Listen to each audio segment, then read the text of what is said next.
Good morning again. This is Brother Randy from the Dalton First Church of the Nazarene, the senior adult class. It's good to be back with you this morning. And this week we're going to be looking into the book of Nehemiah.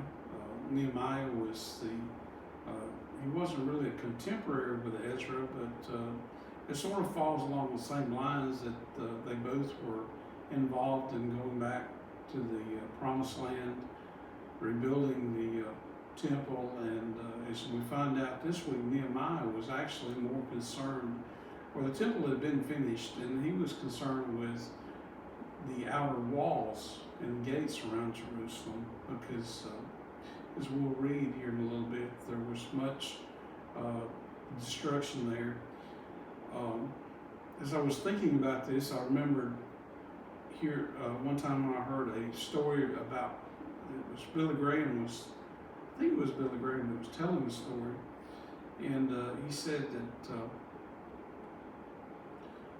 Hezekiah, who was one of the kings of Israel, or Judah actually at the time, when the Assyrians originally had invaded the land and they took away the northern tribes of Israel during that time, and when they got to Jerusalem, they besieged Jerusalem, and Hezekiah went before God, and Hezekiah was a righteous king, and he prayed, and God spared Jerusalem. In fact, there's no record that it was ever conquered. The land of Judah was somewhat conquered, but the city of Jerusalem at the time was not. And Hezekiah, he just was one that he believed that he could, that God would protect them, which he did. And not too long after that, Hezekiah was struck down by some type of illness, and he sent for the prophet, and the prophet came to him and said, the Lord says you will die and not live. And you go by the King James Version. It's sort of like Yoda, mince words a little bit, and or change the positions of words. And as the king, he said, he turned his face to the wall and prayed, and then God sent the prophet back to Hezekiah and told him that God was going to add some time to his life. I can't remember exactly if it was 13 or 15 years. But during this time, Hezekiah had a son, and his name was Manasseh. And Billy Graham's point was, he said, if God tells you it's your time to go, no hard, you just go, just go on to your heavenly home, or, if that's where you're headed, and hopefully we all are. But the thing that Billy Graham was talking about was Manasseh became king at one point after Hezekiah's death. And Manasseh, as a young person, was friends with a lot of the people from Babylon. And he showed the people from Babylon, especially the kids, I would imagine, that they would come, and there was camaraderie there a little bit. But he showed them all the things of the temple and all of where they kept their gold and the gates and everything. And little did he know, Manasseh was not a good king, not at that time. And then when God allowed Babylon, or he sent Babylon into Jerusalem to conquer it, then it was punishment for their sins, for the land of Israel, for their sins. And they knew exactly where to go to get what the goods from the temple and the gold and the things there, and they knew where the weakness was of Jerusalem and the walls of Jerusalem, and they destroyed the temple and all of the things that were valued. They took back to Babylon, and everything was left in pretty much of just a pile of rubble there. The walls were broke down. We know they destroyed the temple, and they took all the things out of the temple, and they carried off the people back to Babylon. And Billy Graham was, I don't know if he was being humorous when he said that, but he did say, if it comes your time to go, you should go. And Hezekiah shouldn't have argued with God, or he didn't really argue, but he appealed to God to not let him die at that time, and in the end result was not as good as it could have been for the people of Jerusalem. This morning, though, we're going to be looking at Nehemiah. Nehemiah was a person, he was just right for the time.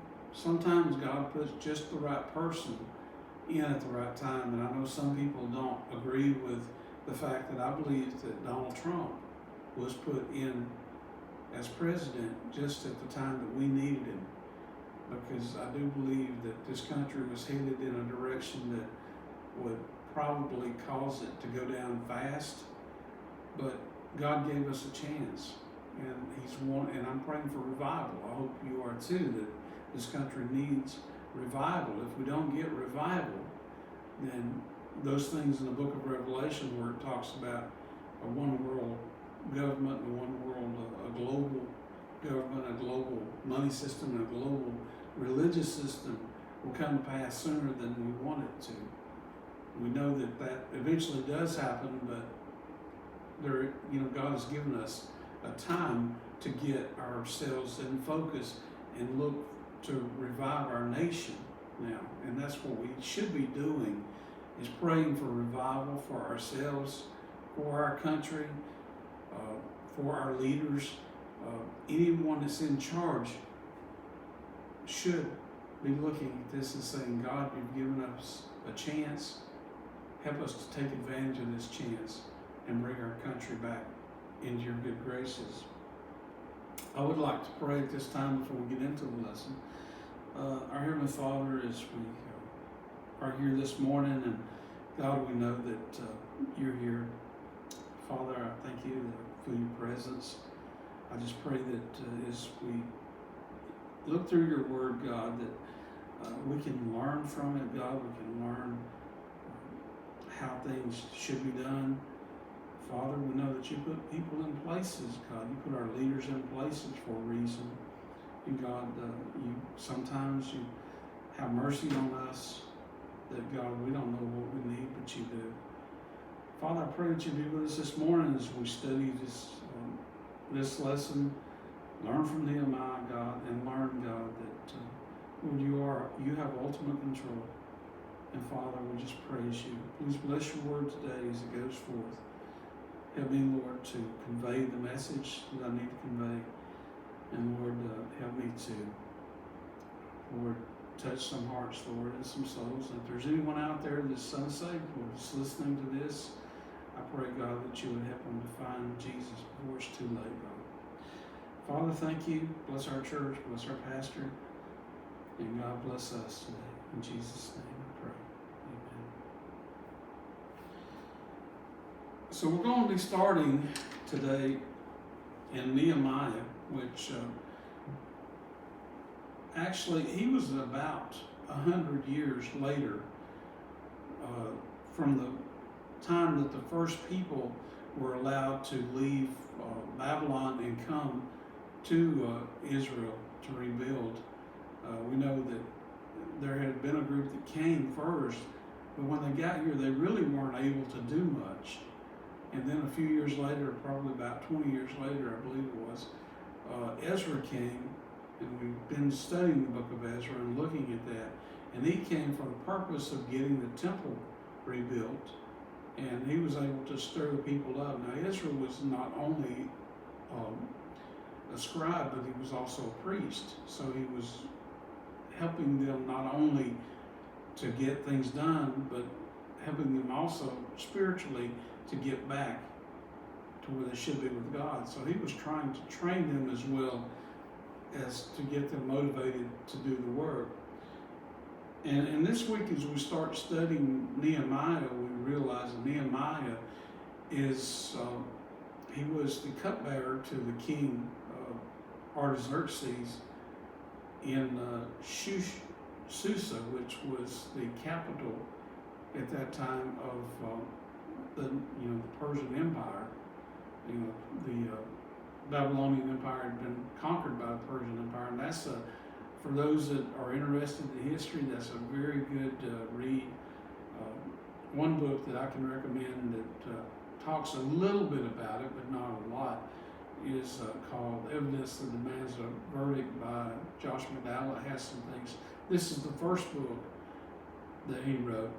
He has a second book, and then he has a book that combines them both. But the first book talks about how big Babylon really was. It was huge. It was like, the area of Babylon was like 5 football fields by 6 football fields. So, it was a large area. I think it was over 145 miles, just square miles within the city. It was huge. And it sat on the river Euphrates, which ran under the gates of the city. So it was formidable. I mean, the walls were huge. I mean, they said that you could put 8 chariots side by side on the top of the walls of Babylon. It was, when you read in Daniel about how that the city of Babylon was formidable, and when Daniel had told the king about his dream, and he told him that he was represented in the dream by the head of gold of the statue. And he also told the king, he said, there'll be other kingdoms that arise after you, but he said, you'll be the strongest, and you will be the greatest. And that was true until they were conquered by the Medes and Persians. And we won't really get into how they did that because it's pretty involved. But we do know that the Persians and the Medes had taken over, and the King Cyrus of the Persians was the one that allowed the Jewish people to go back to begin with into the land. And it was after, a while later, that Nehemiah, who was the cupbearer for the Persian king Artaxerxes, was allowed to come back. So we're going to go ahead and start reading there. And I'll try not to ramble too much. Starting verse 1 of Nehemiah, said, the words of Nehemiah, son of Hakaliah, in the month of Kislev, in the 20th year, while I was in the citadel of Susa, Hananiah, one of my brothers, came from Judah with some men, and I questioned them about the Jewish remnant that had survived the exile, and also about Jerusalem. They said to me, those who survived the exile and are back in the province are in great trouble and disgrace. The wall of Jerusalem is broken down, and its gates have been burned with fire. When I heard these things, I sat down and wept. For some days I mourned and fasted and prayed before the God of heaven. So Hezekiah, being in it was a pretty high position. I mean, to be the cupbearer for the king, I'm sure that he had to work his way up to become in that position. Now, the cupbearer of the king, we know that he was responsible for being sure that the king's meals were, for safety, because there are people, a king, as with any person in regard to their stature, as far as like our president or someone, they have to be careful, because someone might try to poison them or might try to do them harm in some way, or some of their family. And in that case, Nehemiah was one to taste the wine before, and it's possible he could have been in charge of the whole food that was given to the king or his family. And it was his job to be sure that everything was safe, and he was very good at his job. We know that some of the Jewish people had risen up through the ranks, and like Esther, we have the book of Esther, and we see where she became queen because, the king took a liking to her, and some of the things, her mannerisms and things. We also have Daniel, who wrote the book, and also Daniel had become like maybe one of the top leaders in the land of Babylon because of his ability to,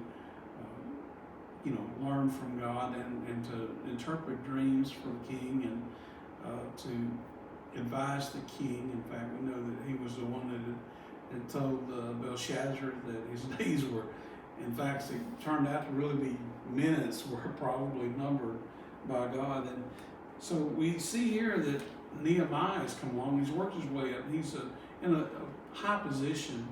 And he probably saw the king every day while he was there, and the king trusted him. He had come into a place where the king fully trusted Nehemiah. So this man is not going to do me no harm. He's one he loves his king, and that's not a bad thing. Even a bad king deserves respect because of his position that God has put him in. Any leader in our nation should be looking at this, and we're told in the scriptures to honor those in authority.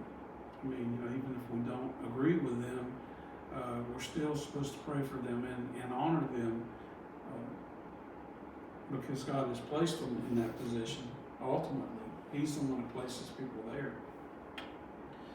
But Nehemiah has received word that Jerusalem is not in good state right now. It says that here that they're in great trouble. The people are in great trouble and disgrace, and said the wall is broken down, and also the gates have been burned with fire. Now, this probably was done during the time of when they were overran by Babylon, that they burned the gates. So, it was probably a custom that when Babylon destroyed the city, they wanted to show their power and how that they were able to really crush a people if they needed to. Plus, they tore down the temple and took all the gold of the temple and took all the things. If you look into later history, when the Jewish nation was destroyed in 70 AD by Titus and the Roman army, Jesus has said then that not looking at the temple when his disciples were trying to show him how the temple was, he looked at them and said, not one stone will be left upon another of the temple. And really through history we know that when they burned the temple, that all the gold ran down between the rocks and the stones that were used to build Jerusalem, or build the temple in Jerusalem. And the army there, the Roman soldiers, pried the rocks apart to get the gold that had poured down. So, what Jesus had prophesied came to pass. In Nehemiah's time, Nehemiah is looking here and he says, this can't be. And it's something about this disgrace, the word disgrace.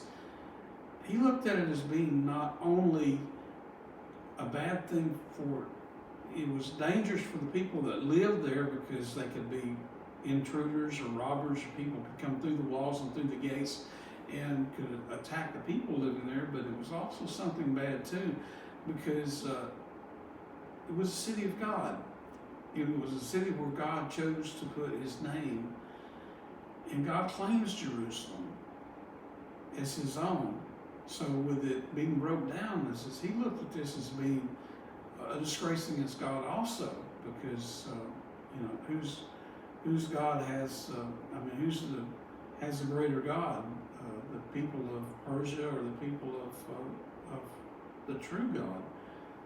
So he thought that God had chosen him most likely to go and do something about it, but he had to be very careful about how he had approached the king, because there had been others who approached the king at times before that wanted to go back and rebuild Jerusalem, and he said no.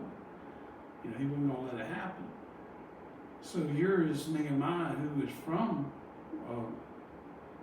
Jerusalem, and he actually was born in Babylon, but his ancestry had been in Jerusalem. He wasn't one of the ones that first came to Babylon, but he was born there in captivity and had risen to that high position, and he believed that it was his time to go back and try to repair the walls of Jerusalem.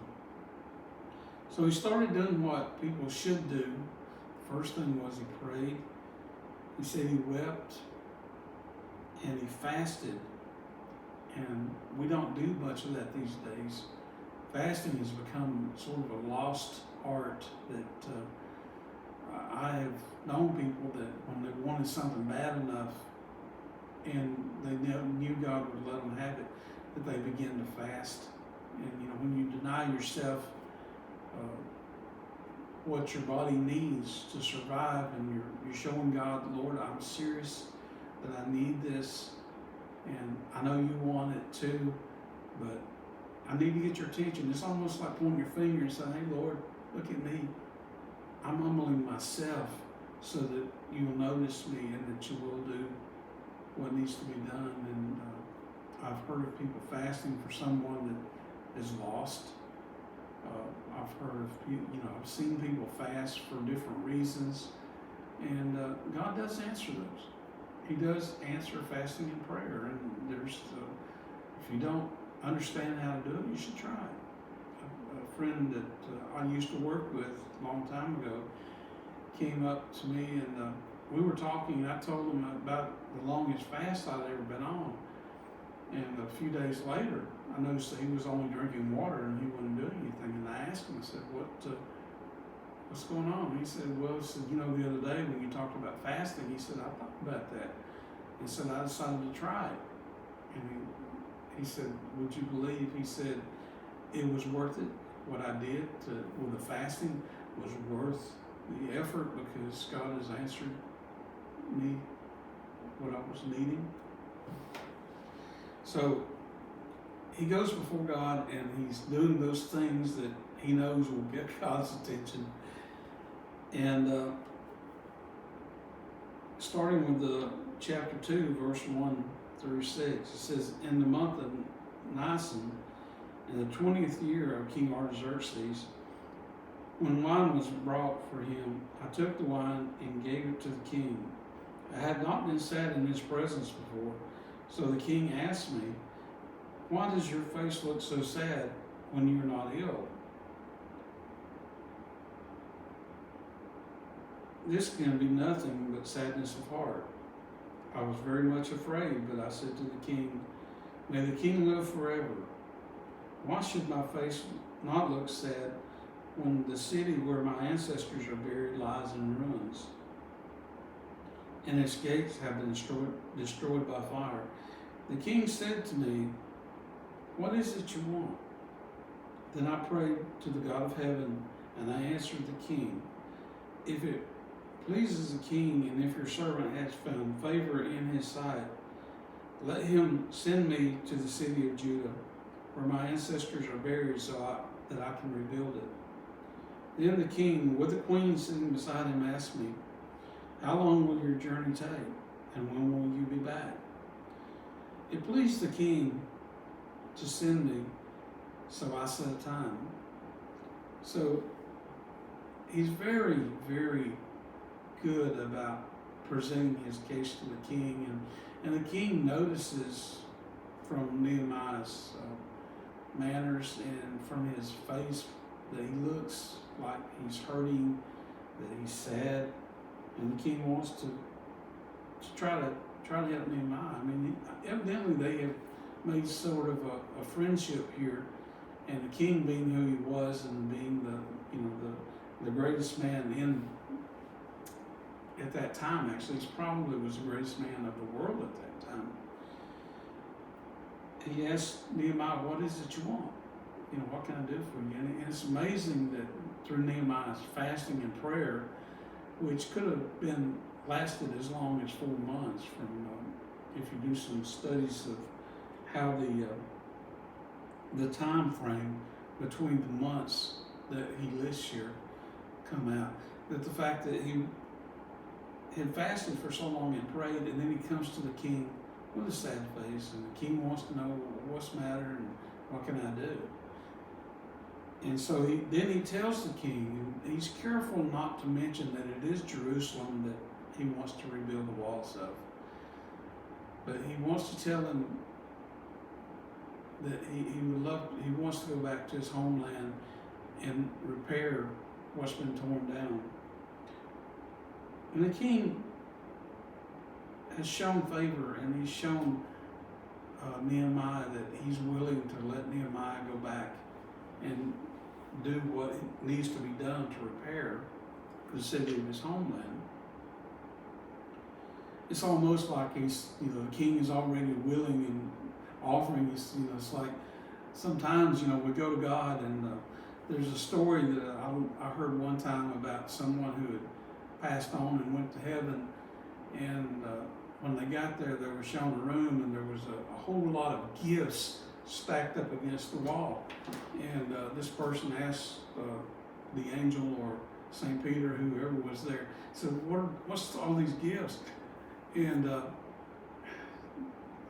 person looked at the person that had just arrived, and he said, oh, those were gifts that God wanted to give you, but you never asked for them.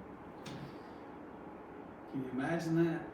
God has all these gifts that he wants to give us, but we don't ask for them. And asking is one of the ways that we get it. Sometimes it may take fasting to get what God wants, but I've known friends over the years that they didn't stop.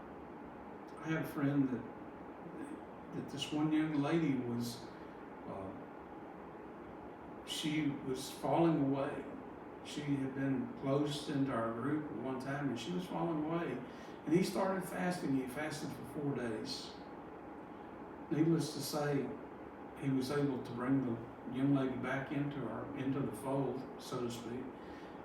But we had a church service on Monday nights then, and that during that service, the power of God was so strong that we could hardly stand up. I could not understand why, but God poured out his Spirit on us because of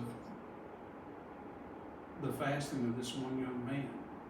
And I've seen it happen many times before, where God will pour out his Spirit upon a group that has set themselves aside to do something. And here we know that probably God has been working on the king, and the king might have been thinking, what can I do for Nehemiah? What can I do to help Nehemiah? And I want to show him something special, but I need a reason to.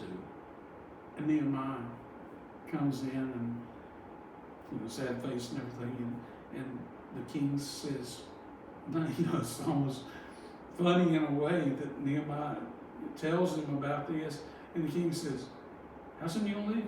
When you going? What's the next step?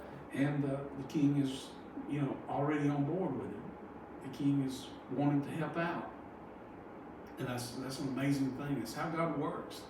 God doesn't just work on one person. When you pray, God works on the other end too, so things come together. So now verses 16 through 18 said, the officials did not know where I had gone or what I was doing, because as yet I had seen nothing to the Jews or the priests or the nobles or officials or any others who would be doing the work. Then I said to them, you see the trouble we are in. Jerusalem is in ruins, and its gates have been burned with fire. Come, let us rebuild the wall of Jerusalem, and we will no longer be in disgrace. I also told them about the gracious hand of my God on me and what the king had said to them. They replied, let us start rebuilding.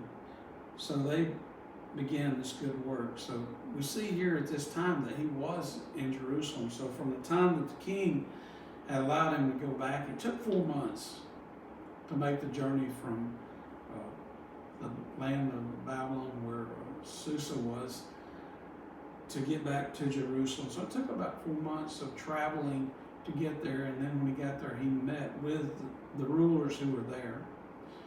And we know that he had to do some of this secretively, because when he got back to the land, there were others there who did not want to see Jerusalem rebuilt. They did not want to see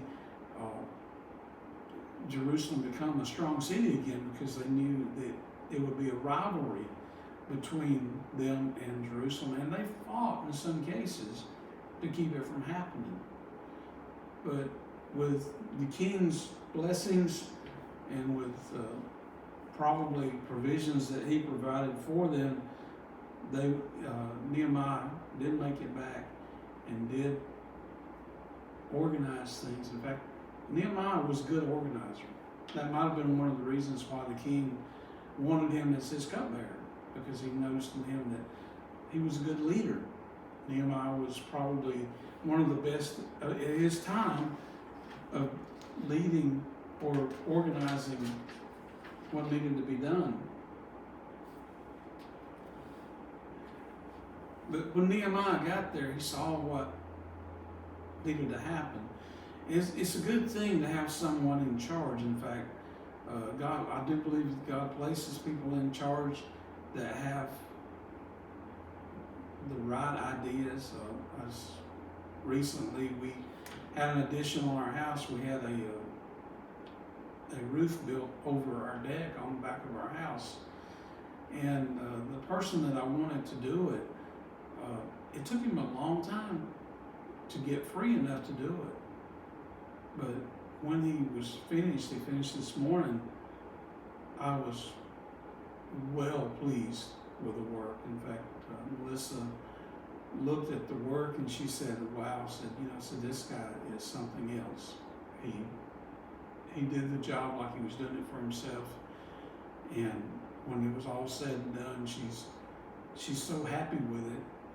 I'm amazed that it worked out the way it did. And he had to cut into our roof, and he knew what he was doing. He fixed it so that there's going to be no leaks.